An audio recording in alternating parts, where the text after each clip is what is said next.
Welcome to the International Women's Month special, Fostering Equality in Tech LinkedIn Live.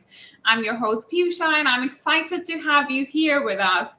Thrilled about all the amazing conversations that we're going to have today with our guests. Now, before we begin, let me remind you of a couple of things. The session will be recorded, so you can revisit the session on our YouTube channel. And if you're facing any issues like difficulty loading the session, click on the event link and refresh the page. Some of you had issues with LinkedIn Live last time, so if you have any issues this time, we will be putting in the link to the YouTube Live, which is the same thing altogether. If you have any issues, you can visit that link if LinkedIn messes things up again. So that you will be able to catch the action live and have a conversation with our guest. As you all know that we are celebrating International Women's Month in March. So here we are with another hot session. This month, we have had amazing conversations with outstanding Salesforce leaders and industry experts to share where they share their insights and experiences with us. So following that, in today's session, we have not one, but two amazing speakers with us. Unfortunately, Lilith Wanderson is not feeling well, so she was not able to join us today. I hope Lilith feels well now. So back to the session. We have two speakers with us. Our speakers are very popular in the Salesforce ecosystem, and they're making their mark with their extraordinary work. They are prolific individuals that needs no introduction, but let me introduce them anyway. So our first speaker is popularly known as the Golden Hoodie Girl. She's none other than Melissa Shepard. Melissa is a 30X certified Salesforce CTA, and she's the founder of ScaleUp, the Architect Study Slack, and Listech Consulting. Our next speaker is Emily Patra. She's a Salesforce certified CTA and regional vice president at MuleSoft. She's leading the MuleSoft's vision for digital transformation. So without any further ado, let's welcome Melissa and Emily. Welcome to the LinkedIn Live. Thank you so much, both of you, for joining us today. Thanks for having us. Thank you. Thank you.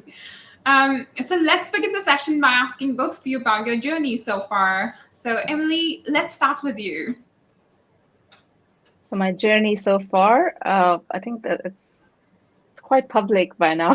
So I started on my career as a software engineer, and then I went on to become an architect. This was all while I was working within the Oracle ecosystem. And then in 2015, I moved to Salesforce. I think one of the best career moves I've had in my life. I fell in love with what I saw in terms of SaaS and the system and the ease of use. And then I looked around me, and there was one revered word around, which was a certified technical architect, where people just looked up to these people and said, "Oh, they would know. We'll trust whatever they say." And I thought, okay, so that sounds very credible, and let me look into what it takes to get into, or being into that club of CTAs. And that's where I started my journey to CTA, went through my prereqs and certifications. And then I passed it in about 2.5 years' time. And after CTA, again, like I said, learning doesn't stop. So I continued on my digital transformation passion with joining, well, we had acquired MuleSoft by then. So I moved on to the MuleSoft side of the business to lead and build a EMEA-wide team. And now we talk to customers on their digital transformation journey. We do advisory, and I love the whole idea of talking about customer 360 and the power of composable enterprise and how relevant it is today to our digital world. So that's just a little bit about me. Oh, sounds wonderful. So you've had an interesting journey with Salesforce so far. Yes, very, very interesting, very challenging as well. I mean, as anyone would tell you, it's not easy to go through the CTA program, but I also don't think the challenge stops at CTA. Once you've got it, I think then you start thinking about what's next and how do you push your boundaries and how do you expand your areas of knowledge. So it's been super interesting through and through. Yeah, absolutely. That's quite a journey. So over to you, Melissa. Please enlighten us about your experiences so far. Sure. So I actually was introduced to Salesforce in 2006. So before that, like Emily, I was a software engineer. I was doing Java development and then .NET development. And because I was doing .NET, I was brought into an IT department for a startup company. It was small and growing, so I had to wear many hats. And I was given Salesforce to be an admin. I was also working on our ERP, and then I realized that our systems weren't integrated, so I built integration middleware, and then started connecting all the systems, and that really introduced me to architecture and integration specifically. So I really found a passion for that, and I found that I really liked it a lot more than just software engineering, so I stuck with it. I ended up going from there to an integration middleware company, who got bought out by Tibco. Now it's Tibco Scribe. So I was working on their product, similar to MuleSoft, but not owned by Salesforce. So I did that for a while. And then after that, I went independent. So I was doing independent consulting for quite a while. And then in 2016, I became a Salesforce partner. My company became a Salesforce partner. And I started thinking, okay, maybe I should start looking at certification. So I did my Platform Developer 1 certification, and then was looking at CTA, because back then all you needed was Platform Developer 1 and then do this multiple choice exam. But then the pyramid was introduced, and all the designer certs, which are now all architect certs, came out. So then I ended up doing all of those in 2018. And I was looking at it for credibility for trying to build my consulting company, because I really wanted to be architecture focused. And so did a bunch of certifications in 2018. And then walked away from it for a bit, because I was starting to study and join mocks, and I knew it was going to take a lot of time. I saw that it was really not something that you could just, study a little bit for and pass. So I walked away from it until about August 2020, and then decided, okay, let me get back into this. And then I went and emailed the architect group and got a review board date like 3 months later. I was like, whoa, wait a minute, I wasn't expecting that, but decided to just try to do it, with some support from Dwena, Papa, and Seb, who were helping to coach me in a very short amount of time. And I didn't do horrible. I didn't pass, but I passed a few sections, but I just wasn't quite ready. And now I look back and I see why.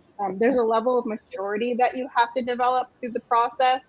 And this is something I try to get across to people as well. It's not just coming up with solutions, but it's really showing a maturity in your thought process, and really taking into account a lot of other things besides the solutioning itself. So you can't just pass CTA on solutioning alone. And that's something that happens, either maybe you're doing it on the job already, or it happens through the process. And so when I failed, I was like, all right, I need to figure this out. And that's when I started my study group. And it was really just meant for like a few of us to study together that were going to reattempt the board. But it just kept growing, and then they kept inviting people and inviting people. And so before I knew it, it turned into a study community. So as you know, I ended up getting the golden hoodie in the first ever architect keynote at Dreamforce, which was pretty exciting because of this initiative. So my reasons for doing CTA really kind of changed. I found that I really just liked helping people, mentoring people. And that's why I started a new initiative called ScaleUp Arcs, which is a nonprofit to help bring more diversity into architecture and the CTA ecosystem overall. I feel like there's a lot of people out there that maybe are qualified to do this, but they think, oh, that's not for me, or, this is going to cost too much money. So I'm trying to maybe make it a little bit more accessible to other people. So I found that now I have a passion for that, and I'm really using my CTA for good, and really mentoring others and helping others that want to, progress in their careers. Yeah, sounds wonderful. You are helping a lot of people becoming the CTA, because obviously Salesforce ecosystem is huge, but we still need a lot more CTAs than we have now. And so all these initiatives are actually helping the community to be more active within the ecosystem, and even becoming a CTA eventually. Absolutely. And I feel like we need a little bit more standardization with the architect role as well. So the best way we can do that is help train people to become really good architects so that that role becomes a little bit more standardized, and then it's the expectations are known of what should be what an architect should do. So yeah. Yeah, and your Slack group is very popular. We had a conversation with Lilith a few months ago, and she mentioned that your Slack group was one of the groups which helped her through her journey to become the CTA. And so it is very popular within the community where people are actually interested in becoming the CTA. So yeah, thanks for helping the Ohana. Yeah, we have about 29 people, I think, now that have passed their CTA with this group, and Oh, it wow. started at December 2020 after I failed my exam, and it's been this thing that's just been so amazing to watch grow and just watch people succeed and help each other and give and want to give back. So yeah, it's actually been a blessing. So it's a huge blessing that came out of something that was really devastating for me, which was failing my exam. So I got to pass my exam, but brought a whole lot of people along with me on the way. And that was more fulfilling, I think, than passing itself. But passing was really the icing on the cake for me. Yeah, absolutely. Well, that's really wonderful that, something which was not like a happy moment for you made something else. Like the result which came out of it is totally different from the one you were expecting. So Yep. at the end, it's really a helpful group for everybody else. Yep. I couldn't have planned it that way. So it's interesting how things happen. Yeah, absolutely.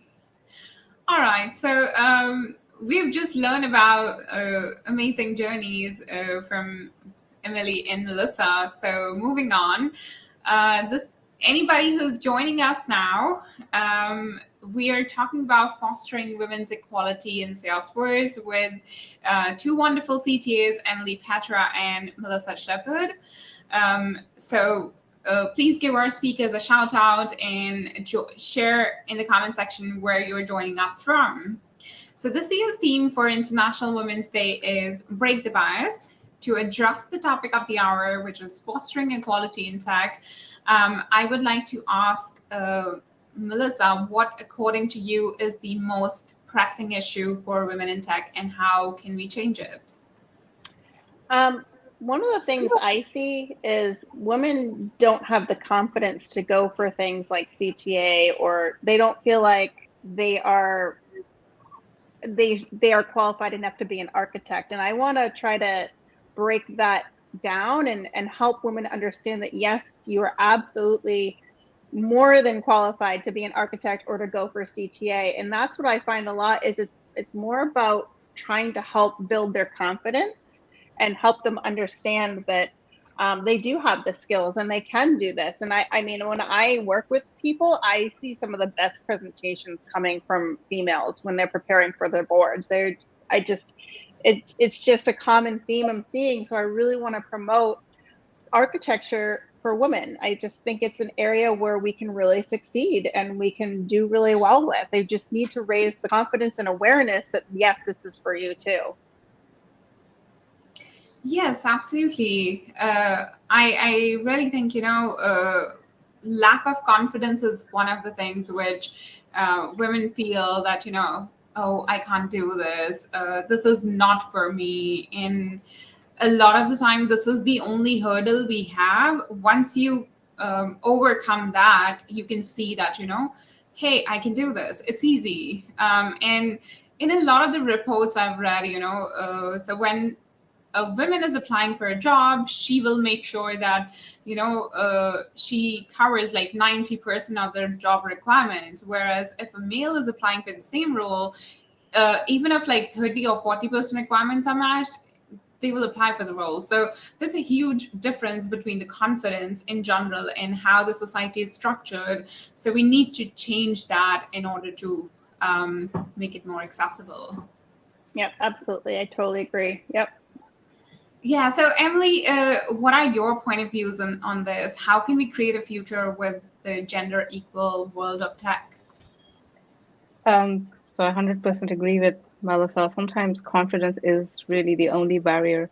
Just adding to that a little bit, sometimes it's not just confidence. Sometimes just uh, let's say that it's not a level playing field.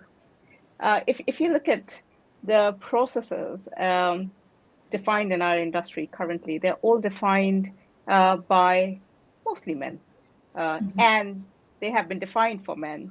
And when women come in into a less paved path for women, they don't typically see people who look like them. So they don't have role models. They don't have other women to look up to see, okay, she's done it. You know, how did she do it? And that's one of the other problems. I think the more people we get in the ecosystem who've achieved and crossed the barriers, the more that role model availability will happen, and then that confidence level will go up because people will see people they relate to in the ecosystem, and they can actually then say, well, yes, someone like me, someone who looks like me, or someone who sounds like me has done it, so I can do it. So I definitely think the imposter syndrome is also a big factor, but I don't think it's just women who go through it, but probably women dwell on it a lot more, and just not giving themselves enough credit for what they've achieved. And I've seen this firsthand where if I'm leading a woman and she's done something amazing, she'll downplay it to say, oh, I just did this, you know, and there'll be no big bragging about it, but it's not the same reaction from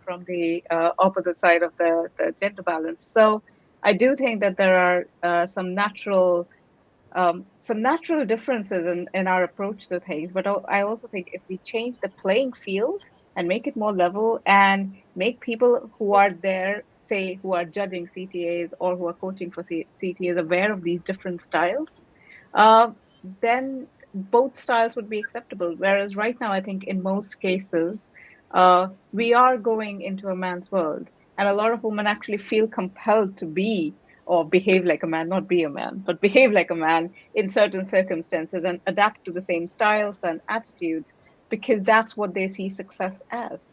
So we just have to change the definition of success a little bit. Sorry, so just added to that. I loved how Melissa answered that. What else can we do to build gender parity in the ecosystem? Like I said, have more role models.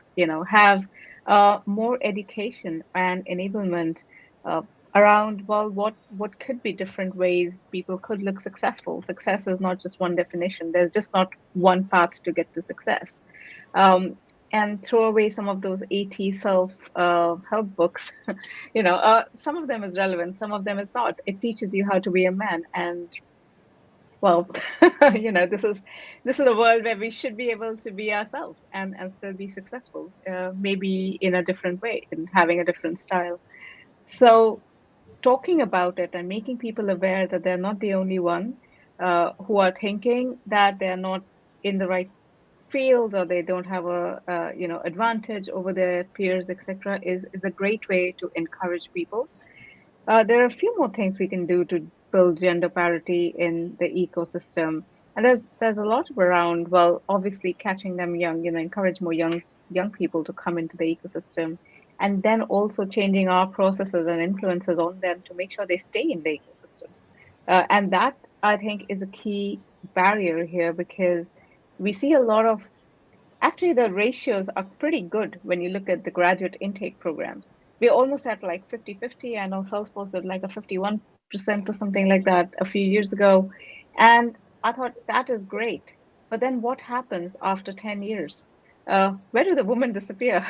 If we are starting at such a gender equal level, when at the start of the career, what happens in 10 years' time? And that's a very interesting topic that I like to always discuss is something happens along the line that women drop off and men continue. And then something happens after another 5 years when the same women who dropped off try and come back, and then they start with the graduates while their peers who started with them are probably ahead. And some of it is by choice, but some of it is also by the design of how we work and how our workplaces are structured, in which people maybe don't feel empowered or enabled enough to carry through that age where maybe they're starting a young family. And society places a natural order of responsibility upon the mother, which a lot of dads get away with. It's just not in our social structure. And I'm very glad that now we're talking about equal parenting and equity in parenting, because that's quite important. And that's a key factor in retaining the women who started out in the industry but kind of disappear in the middle. And that middle is our key to getting senior women in executive position, because you can't disappear for 10 years and then come back. And there are not enough support systems for women to be able to come back into a senior role. So they typically set themselves back a few years when they go out of the industry and come back. So how do we support that? So there are a few things in there which we can do. Yeah, and I can totally relate to what you're just talking about, and even what you were talking about before. So, the first point you were mentioned was, lack of role models or mentors, and this is one of the key issues women, especially entering in the workforce or even working for a few years, are facing, because they don't know how they can achieve that level of success in their career. They don't know how they can actually do it. So having mentors from an early age could be something which will be really helpful for encouraging more women into tech, especially from the early ages. And then to address your next issue, actually, I can totally relate to this, that, women enter into the world after graduating and then they disappear due to lack of family support. And I totally understand this, because I was married at the age of 20. And so when I got married, I was doing my graduation, and in a very typical country in India, I actually am from Rajasthan. So it was very difficult for me to pursue my career. My family almost saw that, okay, now is the time for her to get married, and it doesn't matter whether she's able to study or not. 20 is the age she needs to get married, and that's it. So, but I actually got very lucky, and I found a very nice husband, and he took care of everything, and he supports me throughout everything. And when I told him about my dream of doing my masters, he actually pushed me to do it. He's like, what are you waiting for? Just do it. And so I do understand, like, not everybody's able to get that kind of support, but actually, I guess changing the mentality of men from an early age could be one of the factors which can help women overcome this barrier. And obviously, talking about gender equality, equal parenting, and all these things, and even small things like paternity leaves, and all these things could be really helpful to encourage women to actually enter into the world of tech or world of Salesforce. 100%. I think allyship is a key factor, but also, like you said, it's not just role model for women. I think men need role model as well. They need True. role models who are allies, because they need to see what that allyship looks like. So yeah, 100% spot on. Yeah. Perfect. Okay. So, even though, so many women are at the forefront of bringing about the change, things are changing, and we can see, like, a lot more women in the top roles at the moment, constantly pushing the envelope. But there is a major gender disparity when it comes to women in tech. So, let me come back to Emily and ask you, how leaders of companies or organizations encourage more women to pursue tech as a career. We just talked about, like, a lot of women enter at the early age, like when they graduate, but then they disappear. So what organizations can do on their level to make it work, to make that balance again? So a key thing is, like you said, catching them early, encouraging or bringing about support for tech learning and STEM subjects in schools and high schools is something that organizations can get involved with.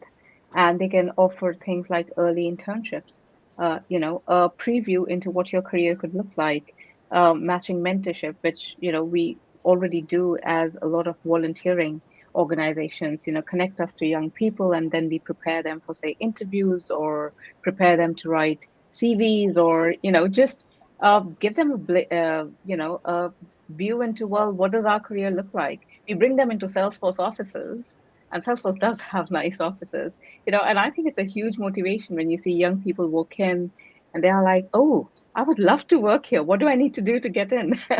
And that's the kind of motivation that organizations and corporates can help with, show them what they could have, show them what their careers could look like, and then show them a path by offering them internships or education, or just supporting STEM subjects in general. So that's one, but that's literally catching them young.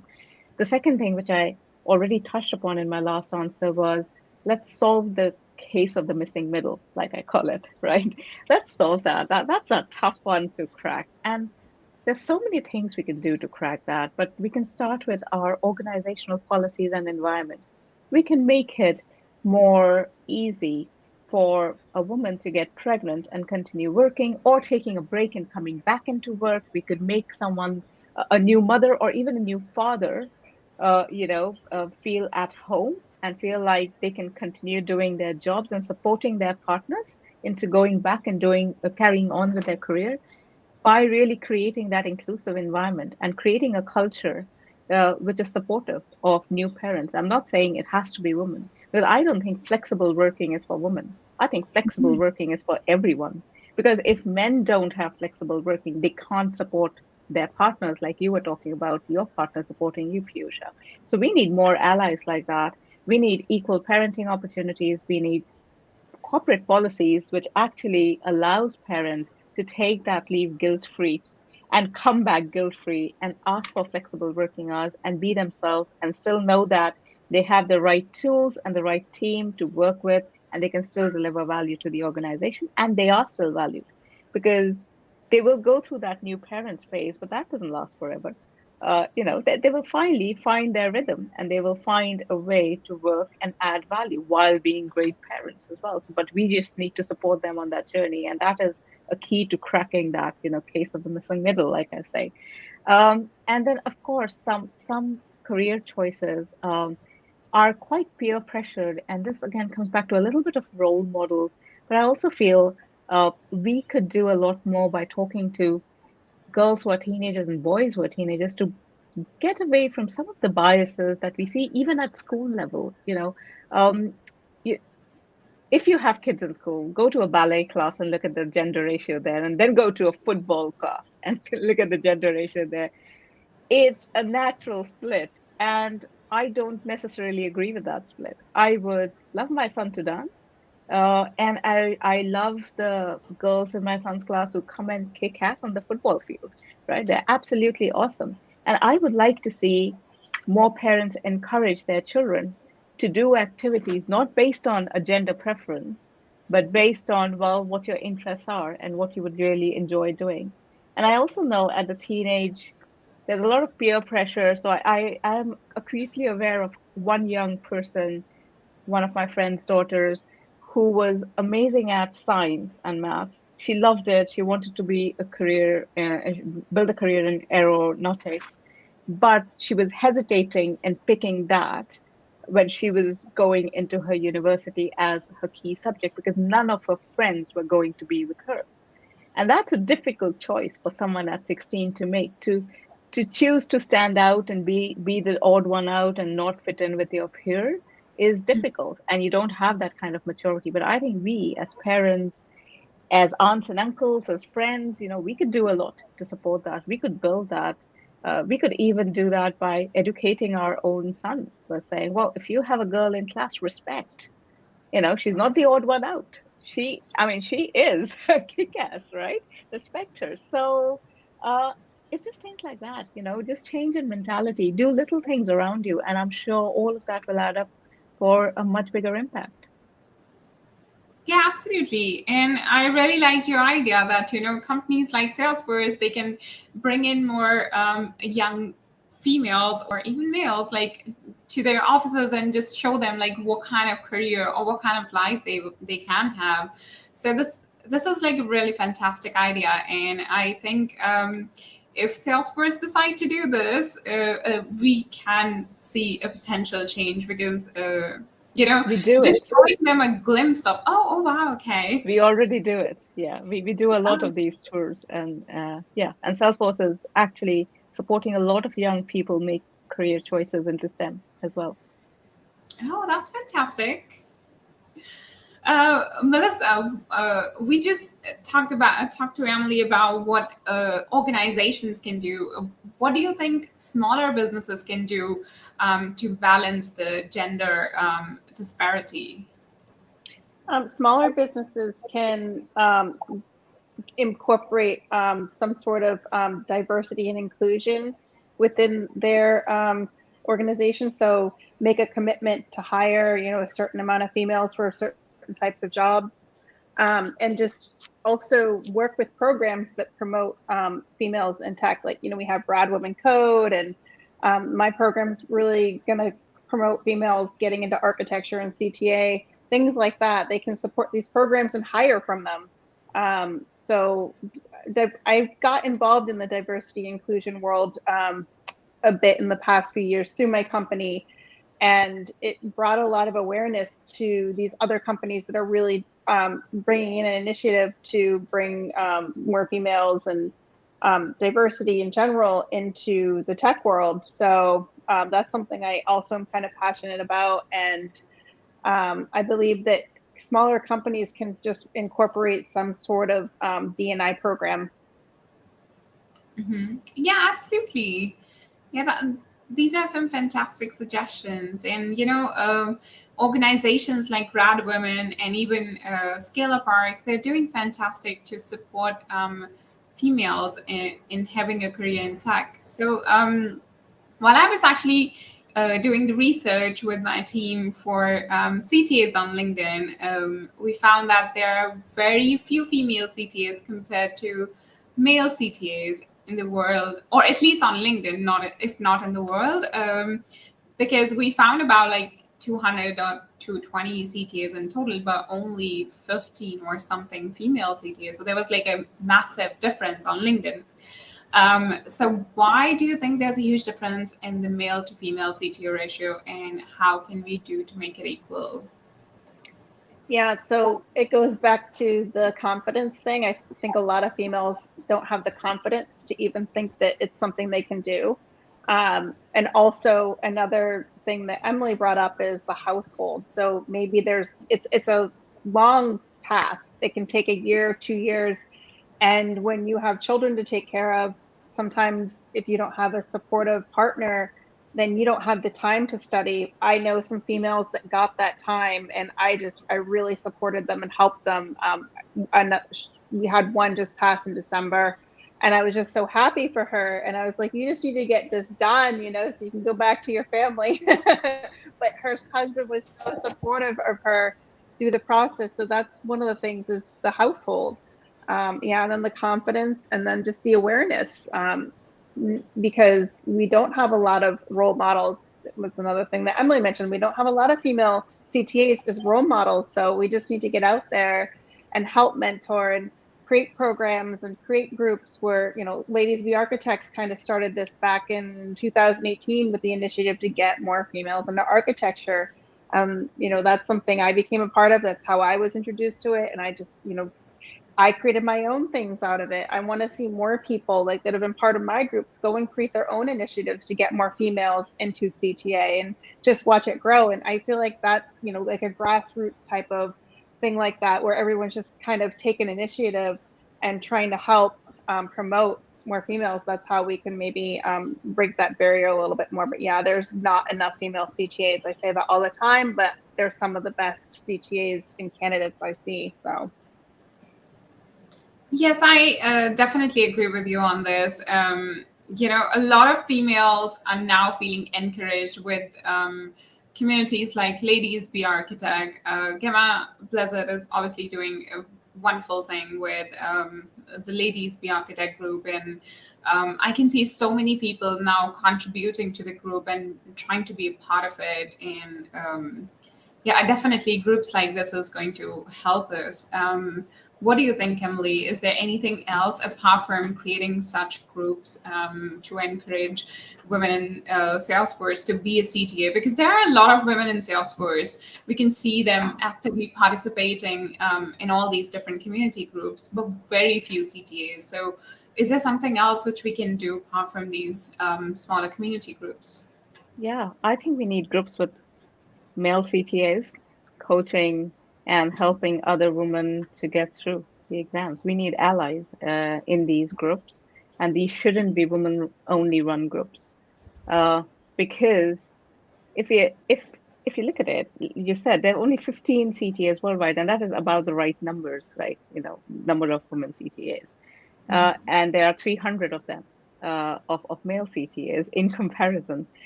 So that number itself just doesn't add up. How much coaching and mentoring do you think 15 CTAs would be able to do? But how are we going to multiply our impact if we had allies and men who actively focus on saying, I'm going to prioritize mentoring a maybe female CTA candidate along with a man, and do my bit to close this gender gap that we're seeing. So that is one way, obviously, of doing it. So I do feel allyship is key in here, and without allies, it'll be the same struggle in and out every single day. The other way, I believe, to encourage CTAs or women to go for CTAs is maybe do more induction programs. Maybe organizations can support their potential architects to go on a journey to CTA. And if that organizational support comes through, that means women could do it as part of their day jobs, and they would then not have competing responsibility. So there is an element where I know a lot of organizations right now, they are encouraging people to go for CTA, but maybe giving them the flexibility to carve out some time to do their studies or to do their mocks. Little things go such a huge way in helping people achieve the balance of work and life, like Melissa was saying, because the way our society is structured, the natural caretaker responsibility falls on women.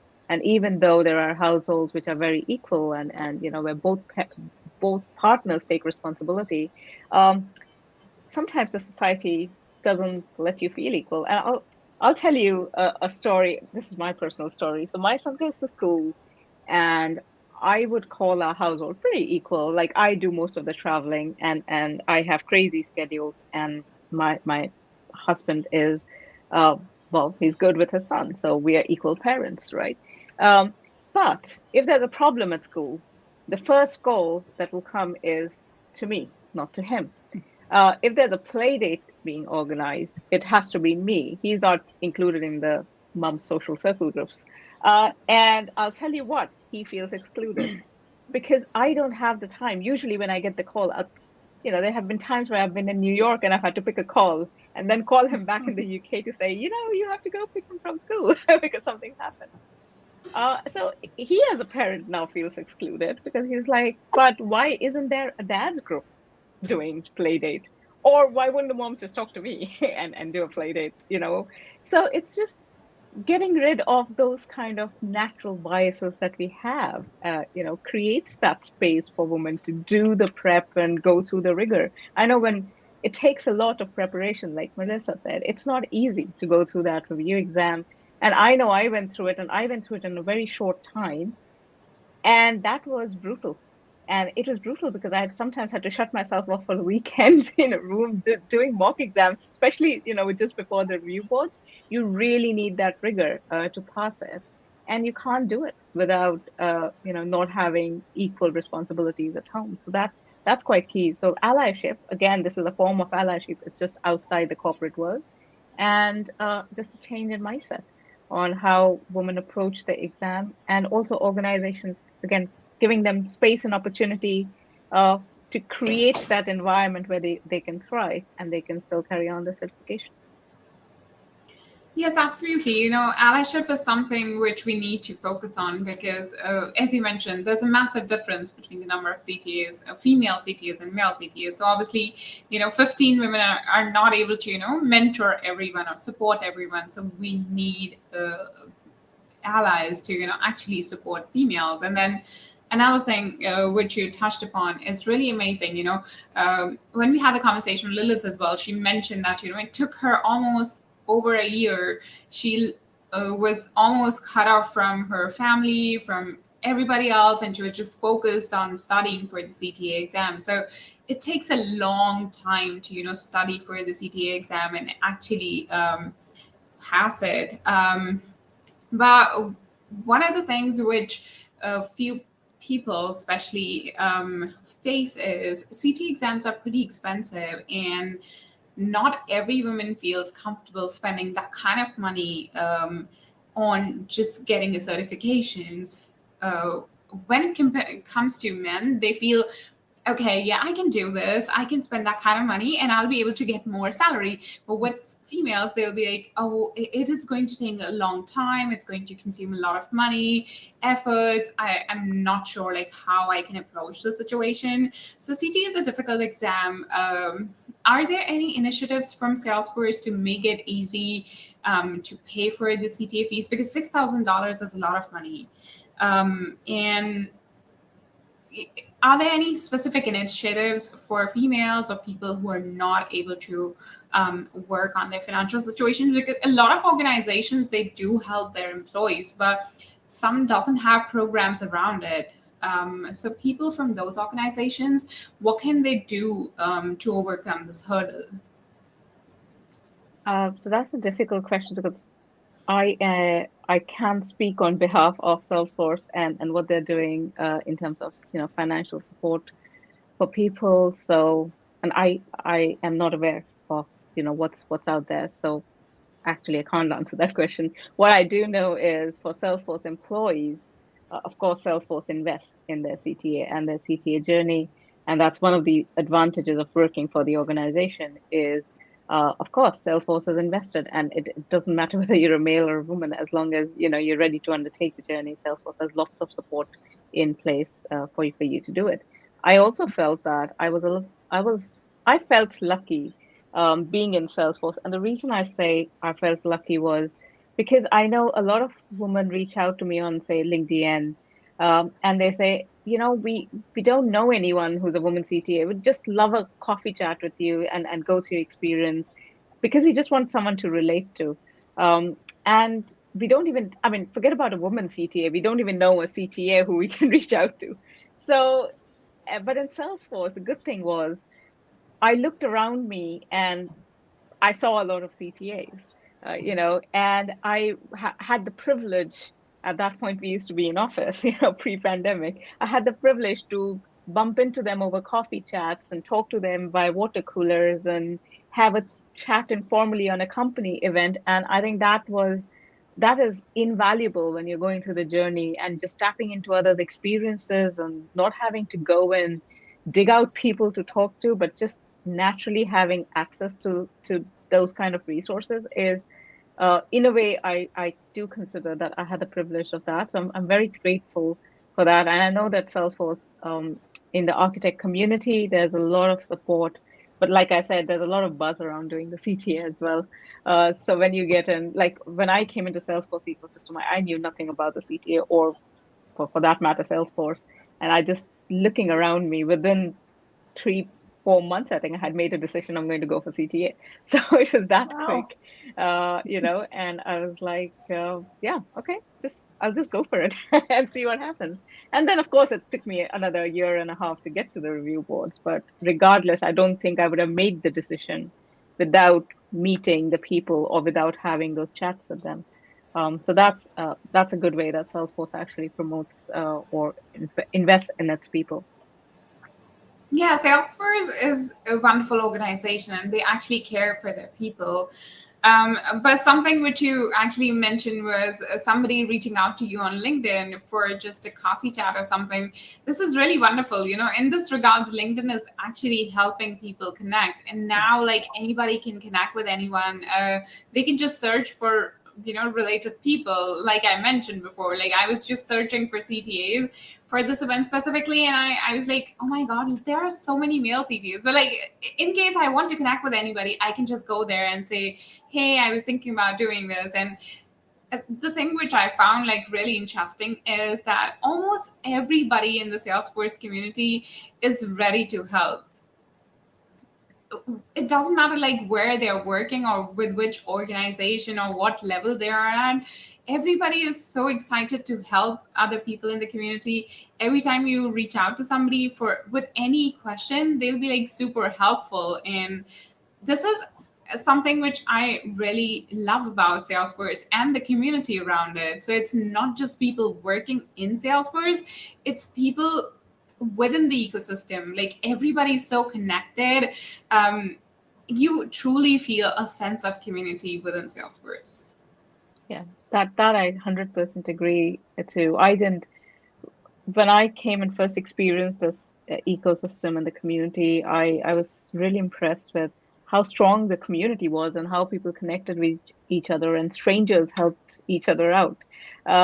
But then I was almost in a state of denial for the first few months. I was like, okay, the bubble's going to pop at some point, right? This can't be true. I'm sure this is just my, initial rosy-eyed new joiner view of the world.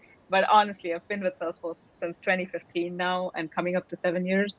I am still in awe of the community and the kind of people and just the friendship and camaraderie that this community offers is so valuable. Yeah, absolutely. When I joined in my current role, I was like, oh my God, I don't know anything about Salesforce. Will I be able to survive in this industry? And I was so skeptical about this. But then time passed and I saw like how helpful the community was. And I was like, wow, I just picked the best career for myself.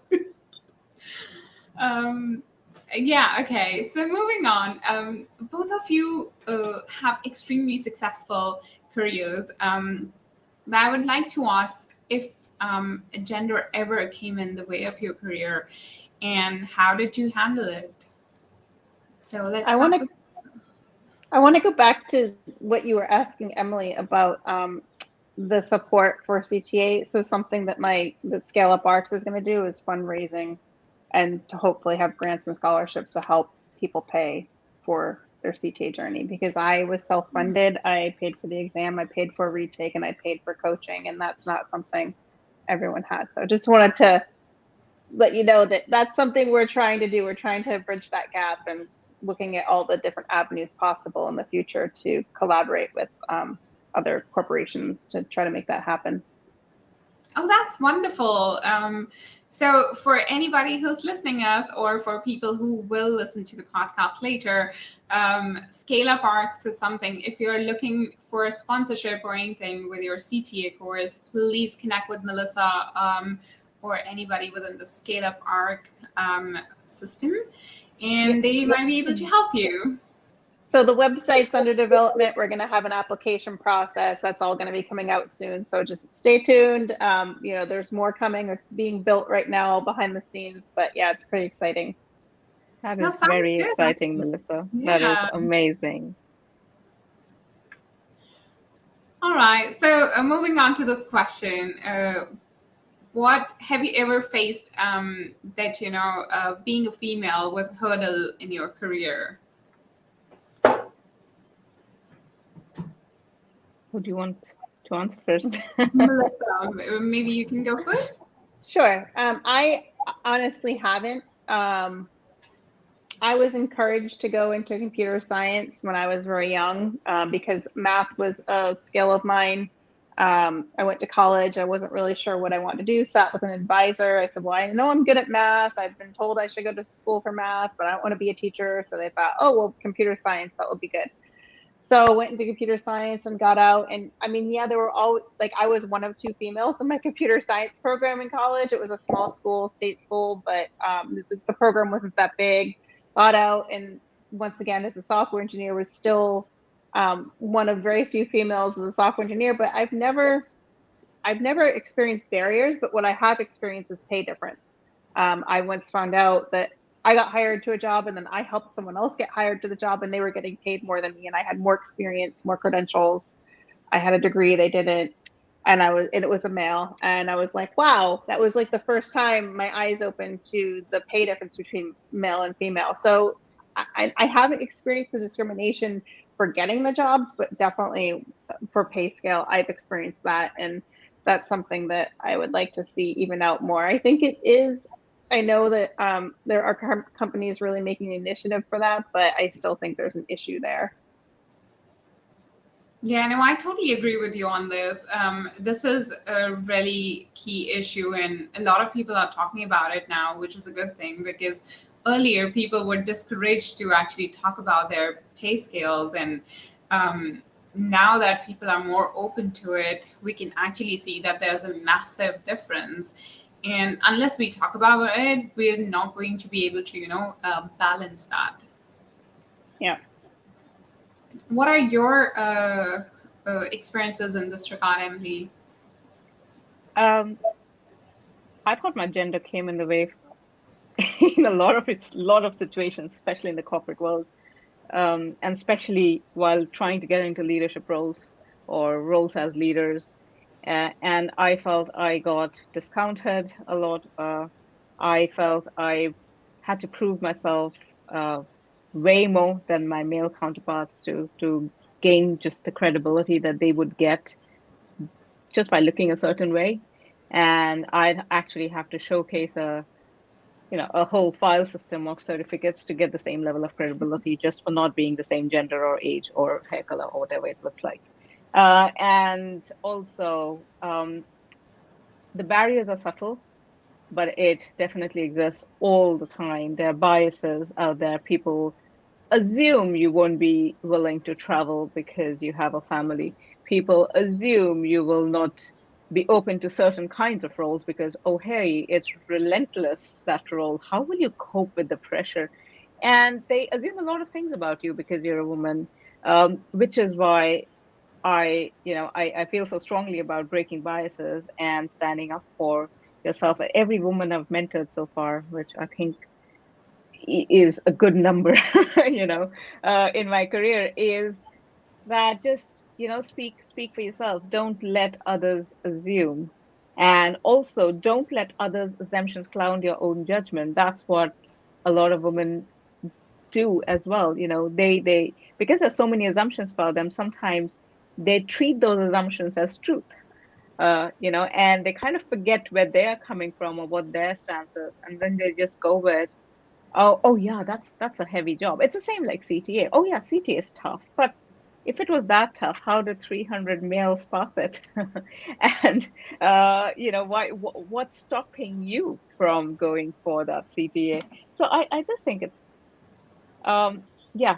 So the way our biases are structured, if you had a more balanced team on the leadership side, then different kinds of leadership styles would be appreciated. And then, women won't have those barriers of entry into those roles, which at least I feel when I was navigating through the early part of my career, there was none. No one was even talking about gender parity. There was there was absolutely nothing called DE&I in the industry. Like Melissa, I was one of two in my university in computer science. I've pretty much never worked with another female architect on a project, or never been in a meeting room with another woman who was an architect or in a technical role.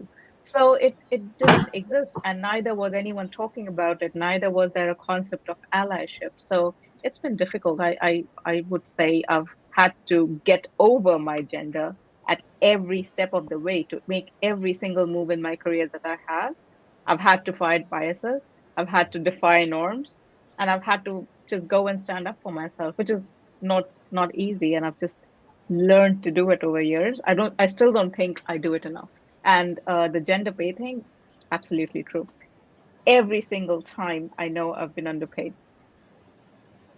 Yeah, no, I can totally relate to both of you. And things are changing, but the change is pretty slow.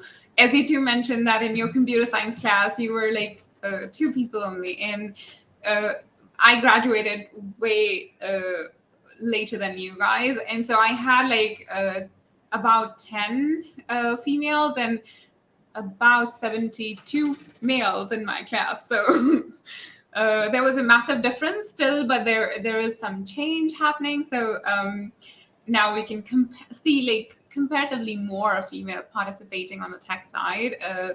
and joining all these different branches, but yeah, still it's a long way to go. And definitely there's a big struggle, especially in females' lives, because everywhere we need to prove ourselves, as you mentioned, and it's a big challenge.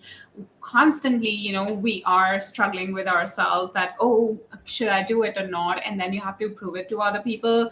It just makes that that much more difficult. So, but I just want to, encourage every female out there, biologically, our brain structures are similar or even better than male structures. So if they can pass the exam, you can do it as well. So don't feel that, hey, I can't do it, because you have better skill set than them, because according to nature, they have developed women in a way that, we are able to take care of so many different things in around us. And so you're more capable in overcoming any hurdles compared to your male counterparts. So don't stop yourself. If you are thinking about doing something, just do it. All right, so those were the questions we had today. Before we move on to the audience question, for audience, if you have any questions for our speakers, please share them now. And before moving on to the audience questions, a little something about us. We are Affians, a registered Salesforce partner, and we work with some really noteworthy clients and organizations globally. We're hiring for multiple roles, including Salesforce developer roles. So if you want to work with us, please send in your applications through our website portal, or you can drop us an email at careers@affians.com. If you have any specific questions, you can even connect with me on LinkedIn. I'd be happy to answer those questions for you. So now we will take some questions from our audience. Our first question is from Debbie Jensen. How can one start on their journey to become CTA? So maybe Melissa can answer this question. Sure. I would say the way you start is start looking at all the prerequisites for CTA and start working on those. There's the application architect and system architect, and just get an idea of what you need to know, and maybe try to get some work experience that aligns with the prerequisites and just CTA in general, and then just start working on those. And if you want to keep going for CTA, once you're done, keep going. That's what my program is going to do, is try to encourage people getting into architecture and learning the foundational stuff. And then if they want to continue on to CTA, have a separate additional program, like a graduate program for CTA. Okay, that's wonderful. Our next question is pretty similar to this one, so maybe Emily can help us answer this. Next question is from Vishal Mehra. How many certifications are mandatory before appearing for CTA? So I guess there is a pyramid, but maybe Emily can there's a explain it. pyramid, and the two parts of the pyramid. There's technical architecture and the application architecture, and both have, I think, 4 or 5 certifications, plus platform developer certification, plus an admin one at the bottom. So yeah, if you look at the pyramid, it pretty much tells you what the prerequisites are to go for the review boards. Yeah, we will be sharing a link with all this information in the comment section. So after the session, you can have a look at that. We have one more question from the audience. If anybody else have any questions, now is your chance. So the last question we have from our audience is from John Cruz. He wants to know, how does Salesforce foster and encourage a gender-neutral world? So there's a lot of stuff that Salesforce does. So that equality is a core value at Salesforce, and we really, really give it a lot of importance. So over the last few years, especially, Salesforce has been leading with the whole diversity and inclusion agenda, I think, in the industry, I would say. So there have been plenty of policy changes internally to support inclusive hiring. support inclusive environments and inclusive work structures for both men and women, just who work at Salesforce, but also we look at our partner ecosystems and our community ecosystems. And any events that we do, we always look at, do we have, well, a good balance of, say, speakers on our panels or our events? Are we representing the society that we live in? We celebrate and we educate a lot. And by celebrate and educate, we have lots of Ohana groups, and one of them is a women's network. And they celebrate things like International Women's Day, but they get inspirational speakers once in a while. They connect you to women leaders. They draw mentorship programs. So there's a lot going on. Like in Salesforce, there's almost that much that it's difficult to make a choice of what you want to get engaged with. We have a group called Bold Force, which is focused on, Black women and Black men, or URM communities. So there's a lot of representation and education going on.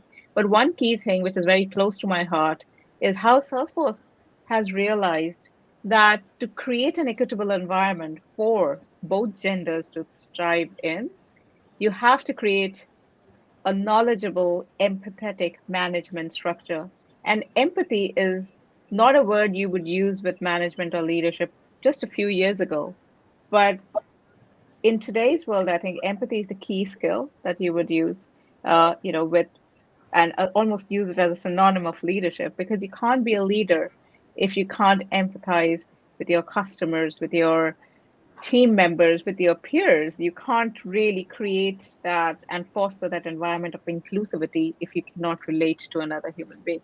And I think Salesforce is putting in a lot of effort in, training all levels of managers, first line levels and second line levels and senior leaders, to make sure that everyone understands what is inclusivity, how to foster diversity, how to work in a multicultural environment, how to hire inclusively, etc. So there's a lot of investment, I would say, in the trainings and the enablement sessions, not for leaders, for individual contributors, there's a lot of scope for people to get involved in Salesforce and do stuff together, come together as a community and make a difference in a way that they feel comfortable in.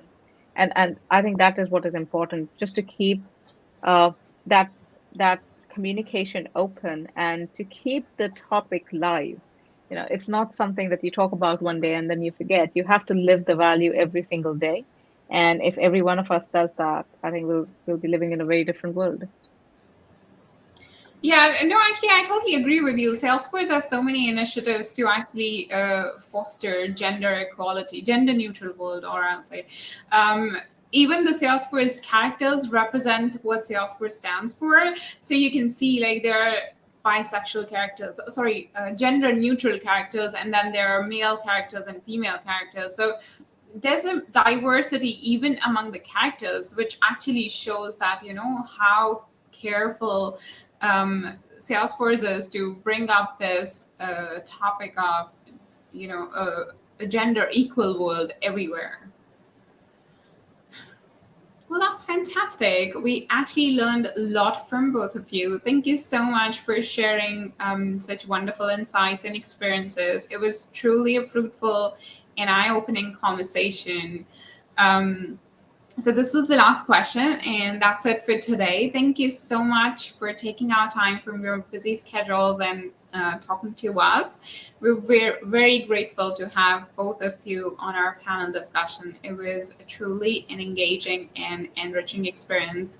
I'm sure our audiences have enjoyed it as much as I did. Thank you so much, both of you. A little peek into our next session. Next Tuesday, joining us is wonderful Therese Van Leeuw. Therese is actively building community for women in tech and empowering hundreds of women in their career development. She is a Salesforce MVP and a nonprofit expert. So do not forget to RSVP to the event if you have not already.